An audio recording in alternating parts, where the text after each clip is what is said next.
Welcome to another Form Titan video on how to use current date time as a value for date time element.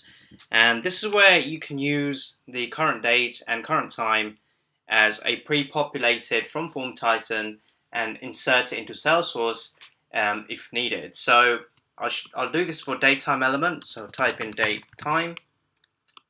We'll move that across. As the element is already clicked, you can go into the advanced section and select use current date time. And once you do that, look what happens. It will pick up the date and the time, which is 6:07 here in London. So very, very easy. You can also use the 24-hour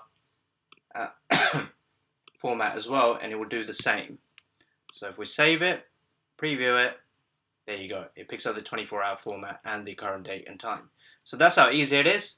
I'm sure there are going to be multiple use cases where you need date time as a stamp, and you can set a pre-value automatically and save users a tons of time. Thank you for watching this